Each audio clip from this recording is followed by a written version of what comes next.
అనంతపురం జిల్లా బుక్కరాయసముద్రం మండలం బాడగాని దొడ్డి అంటారు, దాన్నే రోటరీపురం కూడా అని అంటారు.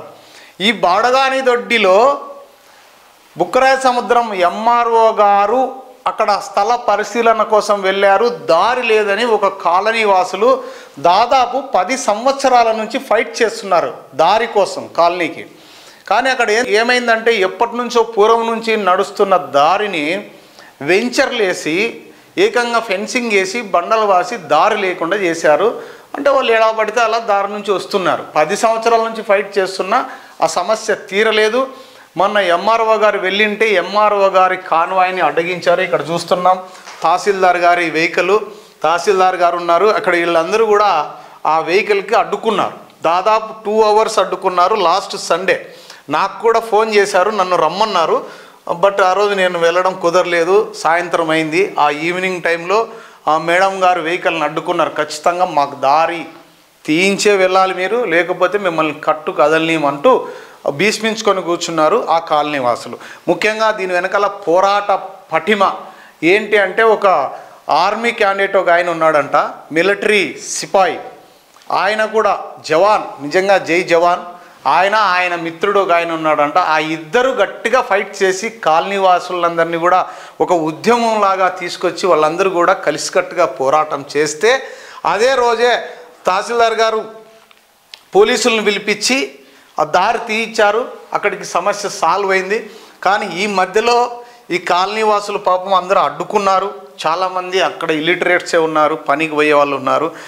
అక్కడ వాళ్ళ మధ్య సంభాషణ ఏం జరిగింది అనేది చూస్తే దాదాపు 10 సంవత్సరాల నుంచి మీరు పోరాటం చేస్తున్నారు కదా. అవును, ఎస్, మనము చెప్పాం ఫ్రీడమ్ కోసం, మనం కూడా మన స్వాతంత్రం కోసం ఎన్ని సంవత్సరాలు పోరాడినాము, ఎన్ని సంవత్సరాల తర్వాత మనకు స్వాతంత్రం వచ్చింది అనేది తెలుసు.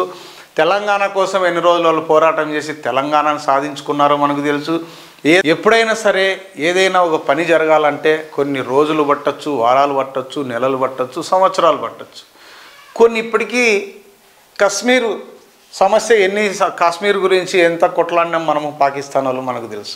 అదేవిధంగా ఈ బుక్కరాయసముద్రం మండలం బాడగాని దొడ్డిలో కేవలం ఆ కాలనీకి దారి కోసం 10 సంవత్సరాల నుంచి ఫైట్ చేస్తున్నారు. ఎంతోమంది తహసీల్దార్ గారు వచ్చారు వెళ్ళారు, వాళ్ళ సమస్యకు పరిష్కారం లేదు. చివరికి ఒక రెవల్యూషన్ మాదిరి వచ్చేసి అక్కడున్న ఒక జవాన్, ఒక సైనికుడు దాని పట్ల గట్టిగా పోరాడి వాళ్ళందరినీ ఒకటి చేసి ఏకంగా తహసీల్దార్ గారు వస్తే ఆ వెహికల్ని అడ్డుకొని కూర్చున్నారు, మాకు దారి ఖచ్చితంగా అని. అప్పుడు ఆ తహసీల్దార్ గారు ఏమన్నారంటే, ఆ మేడం గారు 10 ఏళ్ల నుంచి ఏం పీక్తున్నారు మీరు అన్నారు.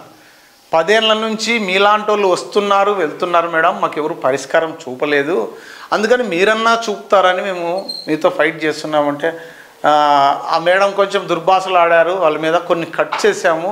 ఆ దుర్భాషలు ఆడుతూ కూడా 10 సంవత్సరాల్లో మీరు ఏం పీకారు అనింది. వాళ్ళు అన్నారు, ఏదో మేడం పనికి పోయే వాళ్ళం కదా, గరిగా గడ్డి పీక్కుంటున్నాం మేడం, అంతకంటే ఏం పీకలేం కదా మేము అన్నారు వాళ్ళు. అది పరిస్థితి.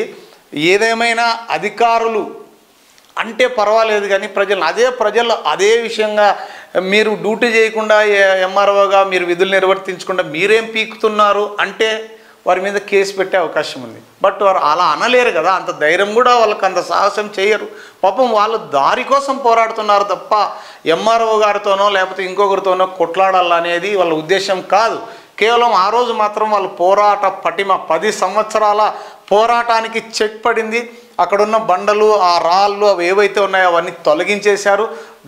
ప్రస్తుతానికైతే దారి అయితే దొరికింది. మరి మేడం గారికి అయితే బాగా కోపం తెప్పించారు కాలనీవాసులు. మేడం గారు కూడా అంతే గట్టిగా వాళ్ళని గట్టిగా అరిశారు. 10 సంవత్సరాల నుంచి ఏం పీకారు మీరు, అప్పుడు ఏం పీకారు మీరు అంటే ఏదో పీకారు. పాపం వాళ్ళకి పనికి పోయే వాళ్ళకి గడ్డి పీకడం తప్ప వేరే తెలియదు కదా వాళ్ళకి. పాపం గడ్డి పీక్కుంటూ ఉన్నారు. ఇది పరిస్థితి. ఏది ఏమైనా ఆ మేడం గారు ఏమన్నారనేది మీరే చూడండి ఒకసారి.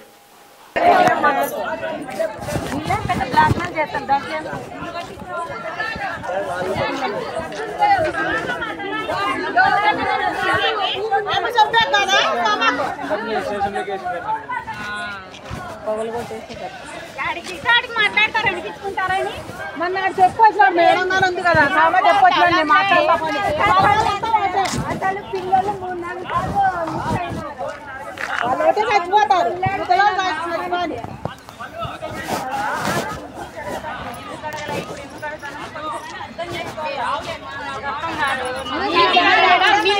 మాట్లాడద్దు చూడు చెప్తాండా కూర్చో సైలెంట్ గా మేడం వాళ్ళని అంటున్నా ఉండదు తెలుసుకోవాలంట 10 నుంచి పోసేసింటే ఏం పీక్తండవు నువ్వు 10 నుంచి పోసేసింటే ఏం పీక్తండవు నువ్వు మళ్ళీ ఏ వాళ్ళు చెప్పకూడదా నువ్వు 10 నుంచి ఏం చేస్తా అంటే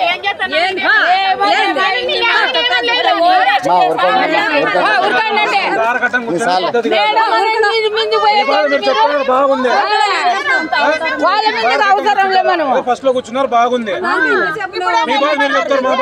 వీసింది మళ్ళా మేడంకి కలెక్టర్తో మళ్ళీ ఇప్పుడు మేడం తిప్పి తినాలా మీ వల్ల మేడం అడిగినా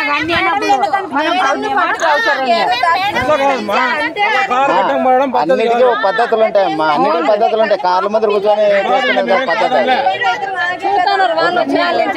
హోల్సేల్ వస్తుంది సంబంధం ఏదైనా కోర్టుకు రాసేస్తే మీరు చెప్పండి అది కూడా చెప్పండి పేపర్ మీద పెడితే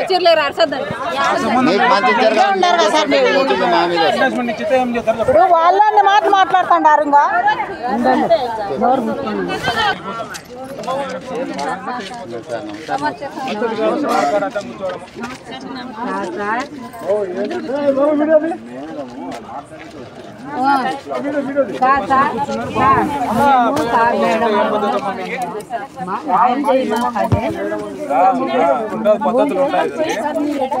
ఒక్కొక్కరు మాట్లాడాలి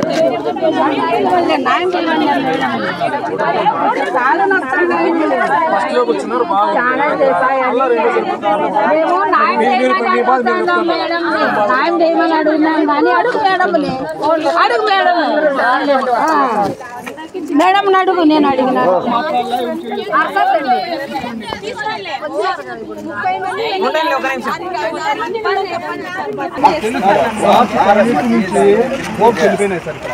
ఎవరేం చెప్పినా వినే పరిస్థితి వీళ్ళు ఎవరు లేరు.